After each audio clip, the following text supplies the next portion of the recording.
Lucas capítulo 19, versículo 1 diz assim: Jesus entrou em Jericó e atravessava a cidade. Havia ali um homem rico chamado Zaqueu. Ele era chefe da gangue, dos publicanos. Ele queria ver quem era Jesus, mas sendo de pequena estatura, não o conseguia ver, por causa da multidão. Assim correu adiante e subiu numa figueira brava para vê-lo, pois Jesus ia passar por ali. Quando Jesus chegou àquele lugar, olhou para cima e ele disse: Zaqueu, desça depressa. Eu não quero ir para a árvore não, eu quero ficar em sua casa hoje. A árvore é muito pequena para aquilo que eu vou fazer com você. Então ele desceu rapidamente e o recebeu com alegria.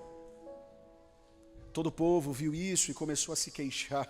Ele se hospedou na casa de um pecador, mas Zaqueu levantou-se e disse ao Senhor: olha, Senhor,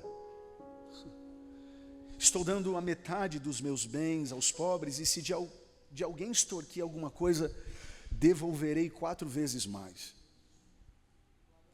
Jesus lhe disse: hoje salvação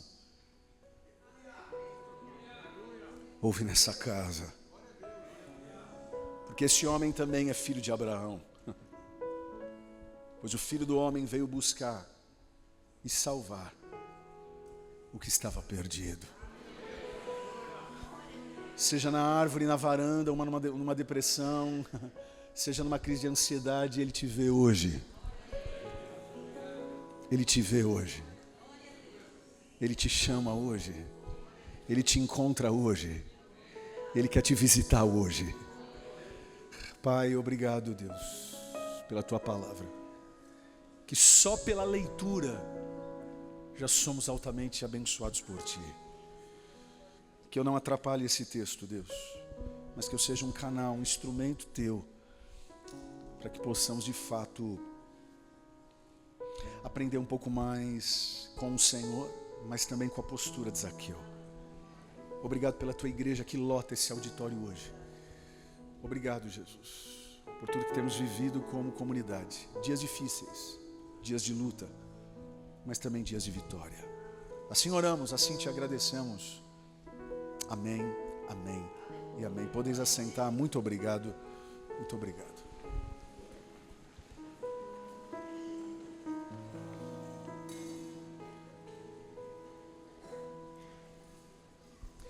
Espero vocês quarta-feira lá em São Bernardo, hein? Culto de adoração e intercessão, São Bernardo do Campo. Ainda não estamos fazendo os nossos cultos aqui por conta da reforma, porque durante a semana isso aqui fica um caos, né? Mas aqueles que puderem, quarta-feira, você que gosta de um culto no meio da semana, te espero lá em São Bernardo. Irmãos e irmãs, antes de mais nada, quero dar um bem-vindo a Daion. Podemos aplaudir ao Senhor pela Daion? Que Deus abençoe vocês. Sejam muito bem-vindos, muito bem-vindas, né? Estamos sempre gravando esse culto aos domingos e colocando no YouTube às terças-feiras. Que Deus abençoe os nossos irmãos espalhados por todo esse mundo. Temos já uma comunidade lá na Irlanda, agora vai começar uma outra comunidade no Canadá e tantos outros lugares que Deus tem levado um pouco...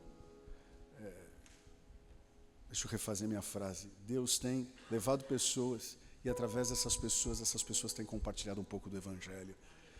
Enfim, que Deus abençoe ricamente a nossa querida Daion. Como disse, estamos iniciando hoje uma nova série chamada Encontros.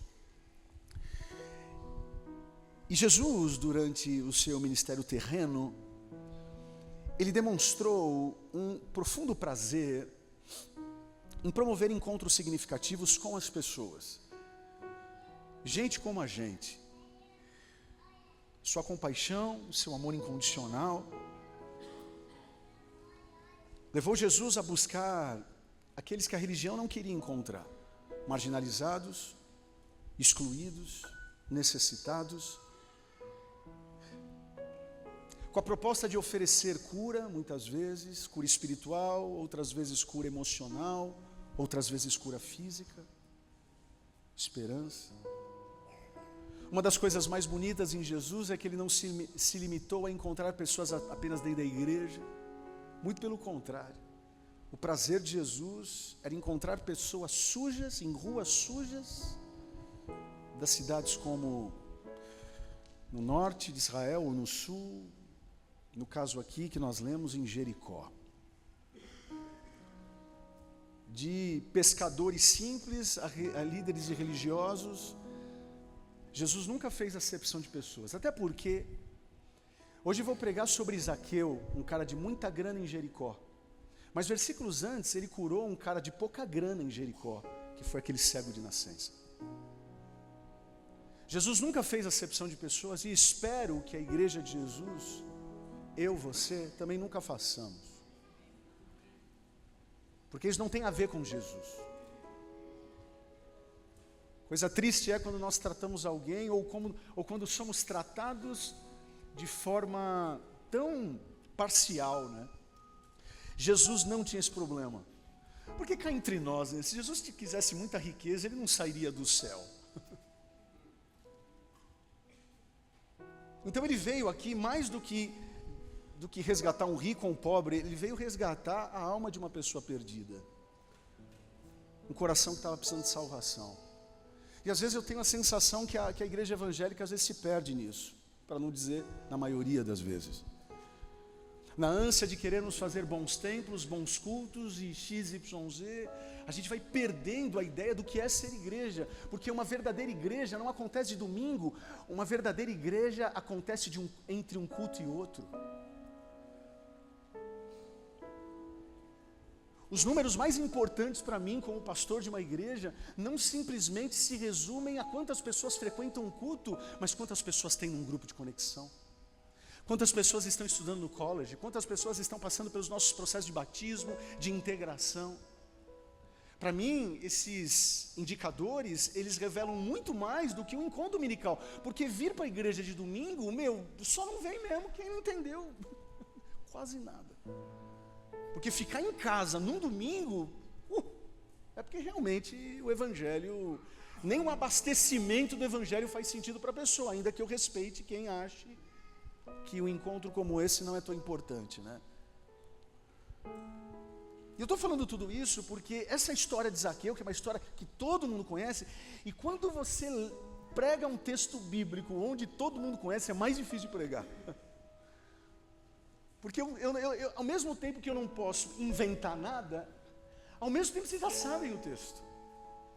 Uma grande parte das pessoas aqui, para não dizer a maioria, conhece essa história de cabo a rabo. E quando eu estava estudando esse texto, a Tati estava do meu lado, me ajudando nisso,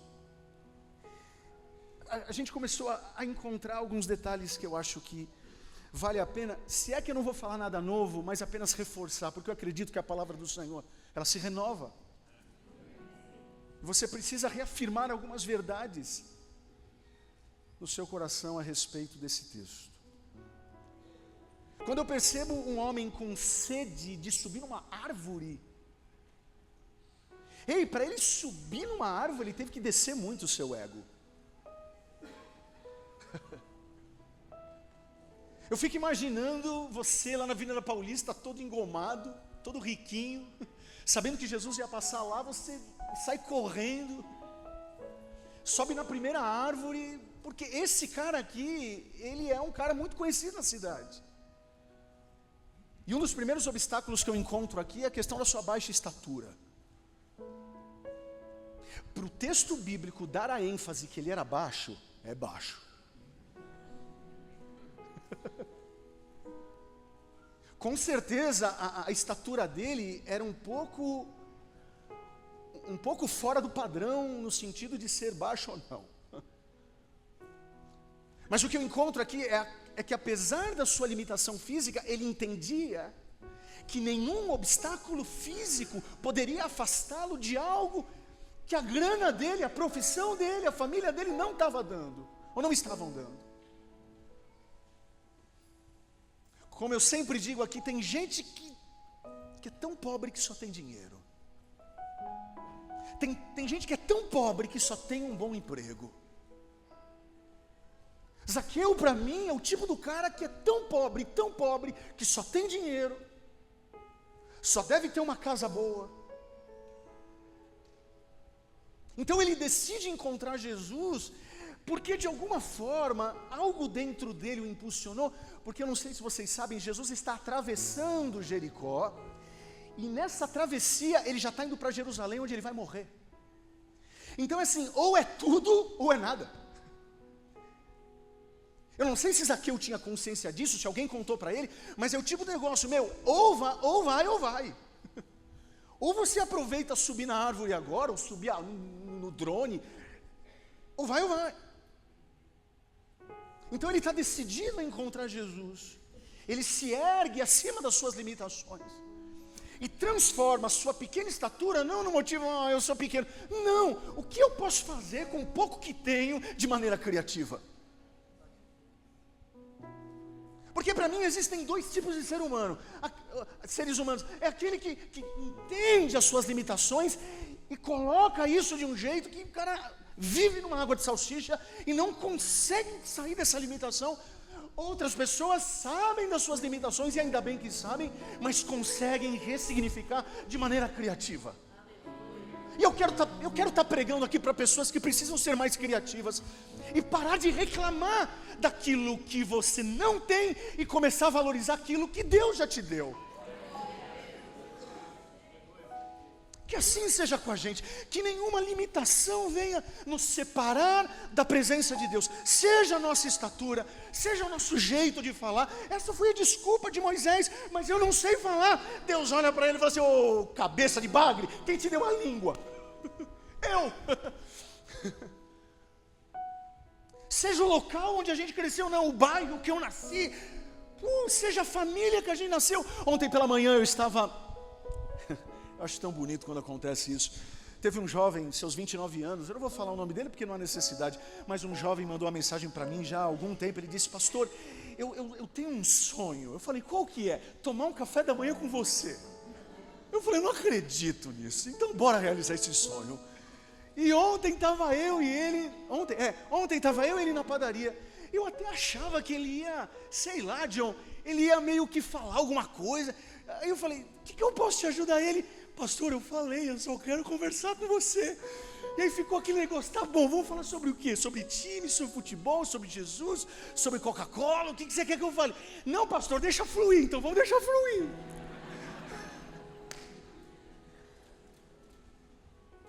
Gente, e conhecendo um pouco a história familiar dele, eles não passaram por coisas muito fáceis. Em 2019 ou 2018, quando tivemos aquela chuva na Vila Carioca, eu não sei se vocês lembram dessa chuva, mas essa chuva acabou com a Vila Carioca praticamente. Foi um milagre não ter entrado a água na nossa igreja, mas essa família perdeu tudo. E naquele momento a única coisa que a gente conseguiu era ser igreja. Eu não sei se vocês se lembram disso, mas a gente se uniu, fizemos o que estava ao nosso. Eles se ressignificaram, são 3 filhos, um casal impressionante. E aí ele: pastor, eu perguntei para ele: mano, onde você está trabalhando, né? Ele disse: pastor, eu estou com 29 anos, já estou trabalhando num bom banco, já estou fazendo pós-graduação na PUC. Eu falei: se você conhecer o passado dessa família, você fala: esse cara não ia chegar em nenhum lugar. Mas quem entrega o pouco que tem nas mãos de Jesus, ainda que sejam poucos pães e poucos peixes, Ele pode fazer infinitamente mais daquilo que pedimos e daquilo que pensamos. Vamos lá, igreja, reaja um pouco mais. Eu estou no primeiro culto aqui.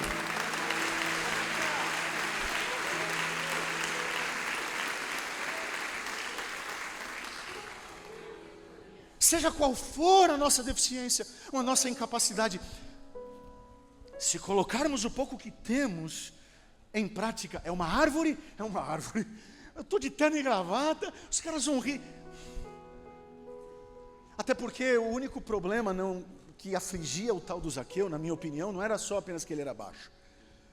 O fato dele ter ficado rico por conta da sua profissão totalmente ilícita, fazia com que ele enfrentasse o preconceito das pessoas todos os dias. Fazendo um paralelo simples, ele é o chefe da Receita Federal, não do Brasil, né? Porque aqui todo mundo é honesto, mas ele é o chefe da Receita Federal e ele lida com dinheiro sujo todo dia. Tanto é verdade que quando lá no fim do texto, se eu defraudei, é uma piada. É uma piada aquilo. Porque fazia parte do negócio defraudar.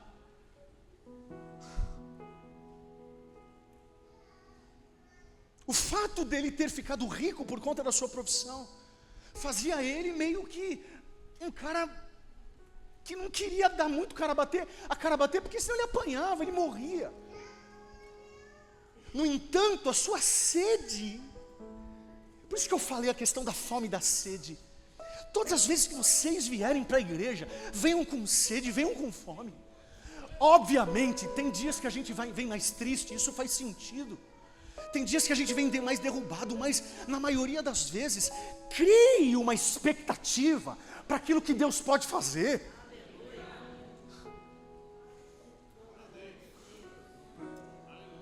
O nível da tua fome, você pode ter certeza que Ele sabe saciar. Agora tem gente que vem aqui com pouca fome, tem gente que vem aqui com pouca sede, tem gente que vem aqui achando que é mais um culto. O sangue de Jesus tem poder. Uma certa vez eu ouvi de um pastor dizendo o seguinte: existem dois perfis de pastores quando sobem numa plataforma. Pastores que quando vão pregando, vão crescendo, e você vai falando, caramba, eu não consigo ser igual a esse cara. Outros que vão derretendo. Sou eu. Tudo que mais quero é derreter aqui na frente de vocês, para que no final desse sermão vocês vejam Jesus. Eu estou entregando tudo que eu tenho, tudo que eu sou aqui para vocês hoje. Não é para vocês entendem, é para Jesus. Mas eu estou pregando para vocês, eu não estou pregando para Jesus. Jesus sabe quem é Zaqueu. Sabe, essa sede e fome que ele tem de romper, inclusive os preconceitos da sua profissão. Ele está subindo numa árvore.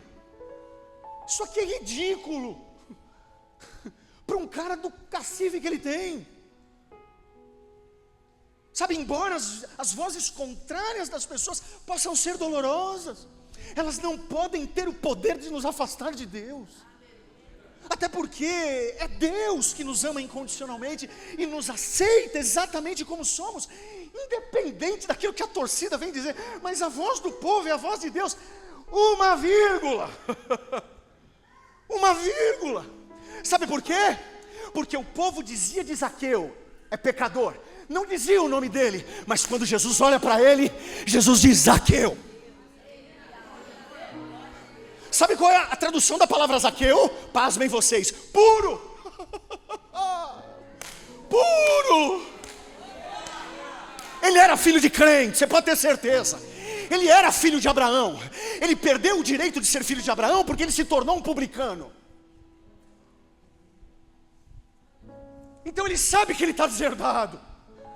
Ele sabe que ele não é mais honrado pela sua própria família. Mas essa, por favor, levante suas mãos, deixe eu profetizar.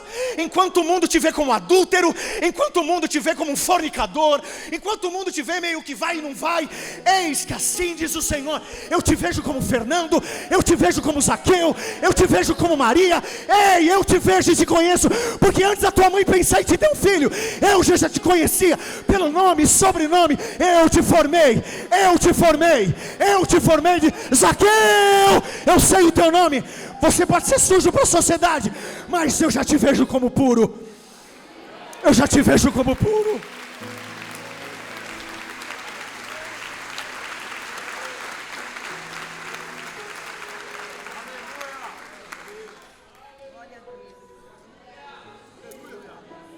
Por favor, um minuto louvando a Deus, por favor, só para eu respirar um pouco, senão eu não aguento. Por favor, levante suas mãos, por favor, glorifique o nome de Jesus. É melhor estar na árvore vendo Ele do que na multidão murmurando contra Ele. Talvez você está num lugar indisposto, talvez você não está num lugar confortável, mas Ele está te vendo. Você acha que você está o procurando, mas é Ele que vai te achar.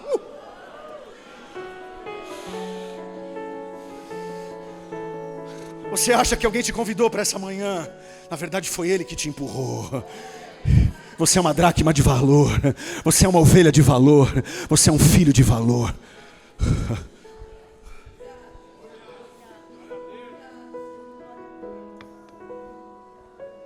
Por fim, Zaqueu enfrentava o obstáculo religioso, o peso da tradição e da lei que o oprimia. Como eu disse, mesmo sendo judeu, ele já não era mais filho de Abraão, mas ele era conhecido como traidor da sua própria nação. Nas sinagogas, ele não podia entrar mais. No templo, ele não podia entrar mais. E quando tentava entrar, ele era escorraçado pela própria religião. Tanto é verdade que no capítulo 18, eu estou pregando 19, Vinícius, eu estou pregando 19, mas no 18 Jesus conta a parábola do fariseu e do publicano. Qual é a parábola? O fariseu entra batendo no peito e dizendo: eu mereço estar aqui. Eu não sou como esse sem vergonha de um publicano. Aí depois entra o publicano. A Bíblia vem dizer que ele não consegue nem olhar para cima. Ele olha para baixo e diz: eu sou pecador mesmo. Deixa eu falar uma coisa. As prostitutas que reconhecem que são pecadoras estão mais próximas de Jesus do que um religioso que acha que é santo. Um drogado que reconhece que precisa do perdão de Deus está mais perto do evangelho do que um pastor todo engomadinho que acha que não precisa do sangue de Jesus. Quem está aqui comigo, por favor, por favor, por favor. Você está no lugar certo, na hora certa, na manhã certa, na igreja certa.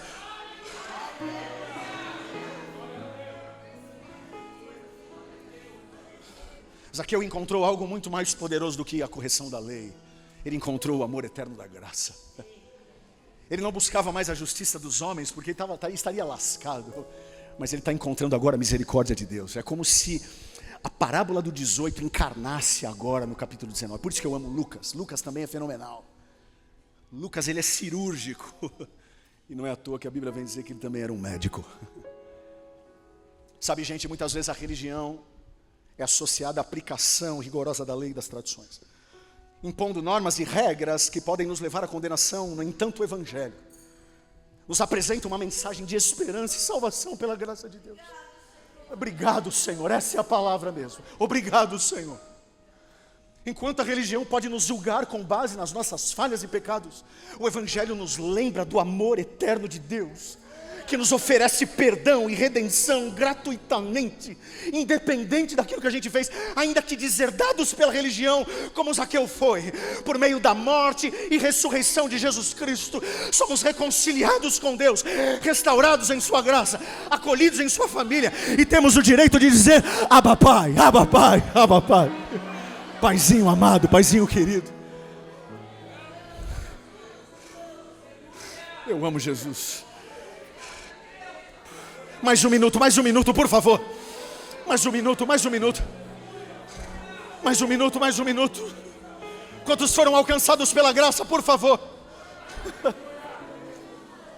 Aleluia. Caminhando para o final desse sermão. Prestem atenção nisso. Quando Jesus entrou na casa de Zaqueu, muitas coisas aconteceram. Zaqueu prometeu dar metade dos seus bens aos pobres, parabéns por isso. Prometeu devolver 4 vezes mais do que ele teria roubado das pessoas. E tanto é verdade que Zaqueu conhecia a Bíblia, porque esse negócio de devolver 4 vezes está escrito em Deuteronômio. Ele não é bobo, não. Ele cresceu na igreja, esse menino. Então ele está reagindo. Agora, uma coisa que me chama a atenção, eu não sei se vocês pegaram a letra, mas antes dele falar que ele daria metade dos seus bens, e antes dele falar que se ele roubou, ele daria 4 vezes mais, tem uma palavrinha mágica que ele falou. Sabe qual que é? Senhor.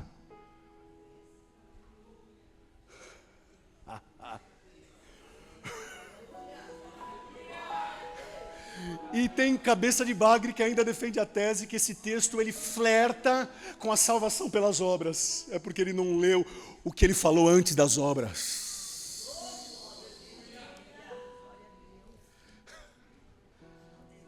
Naquele momento, Zaqueu encontrou o remédio para sua baixa estima por conta da sua altura. Ele descartou a vergonha alheia que tinha por conta de sua profissão. Ele recebeu a completude que o dinheiro não dava conta de saciar. Mas a primeira coisa que ele entendeu foi que ele encontrou o Salvador da sua vida. A minha oração para hoje é que não importam os obstáculos, as circunstâncias. Se for para romper com a nossa profissão, a gente rompe. Se for para romper com a nossa baixa estima por conta do nosso jeito de falar, ou jeito de andar, ou porque somos baixinhos demais, porque somos altinhos demais. Eu não sei quais são as limitações que você tem. Eu tenho as minhas, você tem as suas. Agora, vamos parar de focar nas limitações. Vamos começar a olhar naquilo que a gente pode fazer. E a minha oração é que a gente vença. Tem pessoas que, e aí eu retomo aquilo que preguei no último domingo. Tem pessoas que são salvas, pessoas que são vivificadas, pessoas que dão glória a Deus na igreja, mas quando a segunda começa, é um vivo ainda dentro do túmulo. Porque parece que ele vê mais as suas limitações do que o espírito da ressurreição que há nele. Ei, sai da toca, meu. Sai do casulo. Para de achar que só você não consegue ganhar dinheiro. Para de achar que só você é o azarado. Esses dias eu vi uma pregação do pastor Lucinho, eu achei tão bacana. Eu falei, não é que esse cara parece comigo? Ele disse assim, quando eu saio de um problema, eu entro em outro. Aí eu entro em outro, aí eu entro em outro, já tem mais 10 me esperando. Eu falei, é isso. Quem é assim? Quem aqui vive assim? Quando você pensa que se resolveu um, tem 8 na fila. Ei, mas nada pode nos separar do amor de Deus. Ei, se tem uma árvore eu vou subir. Se tem um drone eu vou subir. Ei, aquilo que Deus deu é infinitamente poderoso para fazer muito mais daquilo que eu preciso, muito mais daquilo que eu penso, muito mais daquilo que um dia eu projetei. Ele é teu Senhor. Ele é teu Salvador. Essa pregação aqui é pregação para quem já o conhece como Senhor, mas que está precisando sair do casulo. Está precisando pegar as poucas coisas que tem na mão e fazer multiplicação com elas em Cristo Jesus. Mas eu estou pregando principalmente aqui para pessoas que acharam que vieram para o culto só para ver Jesus. Na verdade, Ele quer te encontrar. Porque ninguém passa em Jericó naquele momento. Jesus podia fazer um outro caminho para ir para Jerusalém. Mas Ele vai passar por Jericó. Primeiro para ouvir alguém dizendo, filho de Davi. Opa, até o cego é teólogo. Esse cego aqui, ele não é qualquer nota. Não é qualquer nota. E outra coisa, pode ser pobre, tem multidão criticando. Aí você pode ser rico, tem multidão. Sabe de uma coisa? Você sendo pobre ou rico, baixo ou alto, São Paulino ou corintiano, sempre vai ter uma multidão. Porém maior é aquele que nos chama. Ei Bartimeu, ei Zaqueu, eu conheço o teu nome, conheço o teu pai, conheço tua mãe, conheço a tua história, conheço. Desce da árvore, levanta da sarjeta.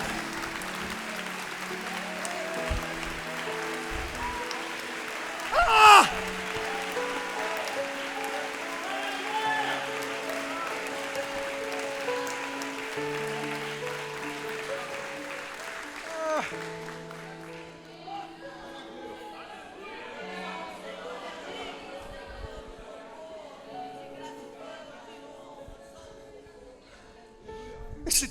Esse texto é para provar que quem é rico precisa de Jesus, mas quem é pobre também. Esse texto nos prova de quem é negro precisa de Jesus, quem é branco também. Esse texto nos mostra que quem está achando que é bom precisa de Jesus, e quem está numa sarjeta clamando também precisa dele. O evangelho cabe no coração de todo ser humano. A melhor frase que Zaqueu disse não foi, eu vou devolver minha grana. A melhor frase que ele disse foi, Senhor. Eu não sei na tradução do teu texto, mas na tradução do meu, ele não diz assim, olha Senhor, vírgula, vou devolver. Na tradução do texto que eu li, que estudei essa Bíblia, está escrito o seguinte, olha Senhor, exclamação. É tipo assim, ei, você é meu Senhor agora. A gente não tem muito os intervalos das falas, mas eu acho que quando ele falou Senhor, para nós a palavra Senhor, para a gente definir se é para Deus ou se é para a pessoa, a gente coloca um S pequeno ou um S grande, né? Mas no grego não. No grego, a palavra Senhor, quando o assunto é senhorio de alguém mandar, a palavra é totalmente diferente do Senhor, sim Senhor, sim Senhora. Então quando ele fala Kyrios, é como se Pedro olhasse e falasse, não é possível. Não é possível. Acho que Judas olhou e falou assim, não, esse falando Kyrios não. Por isso que é lindo Jesus olhar e falar, está aqui um filho de Abraão, voltou para a família.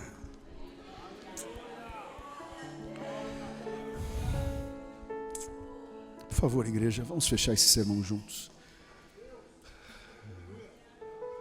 Senhor, eu oro pela tua igreja, Jesus. Ah, Deus, tu és o nosso Senhor, isso basta. E quando o Senhor é Senhor de fato da nossa vida, o que rouba não rouba mais. O que furta não furta mais. O que cheira não vai cheirar mais. O que bebe não vai beber mais.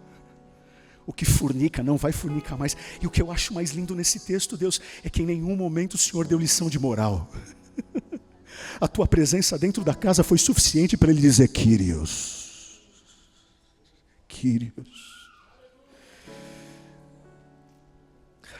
Deus, a tua presença move o nosso dinheiro, porque o único senhorio dado a alguém, fora o Senhor na Bíblia, é Mamon.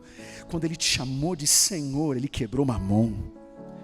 Ele quebrou o seu ego, ele quebrou os seus preconceitos. Ele voltou para a paternidade, que ele nunca deveria ter saído, Deus. Senhor, eu não sei como foi a segunda-feira de Zaqueu. Porque a gente lê até esse texto, mas ele deve ter encontrado vários problemas. Mas ele entendeu que a maior riqueza que alguém pode ter na vida não é a profissão que dá o dinheiro. A maior riqueza que a gente pode ter na vida não é ter o tamanho certo, não é ter a roupa certa, não é ter qualquer outra coisa, que a gente sabe que isso passa, mas a maior riqueza é saber que o nosso nome está escrito no livro da vida, e quando a gente reconhece isso, as demais coisas vão sendo acrescentadas, as demais posturas. Deus, obrigado por nos encontrar. Tua é a honra, tua é a glória, teu é o louvor para todos sempre. Quem está comigo aqui, por favor, aplauda Jesus Cristo, dá um glória a Deus aí.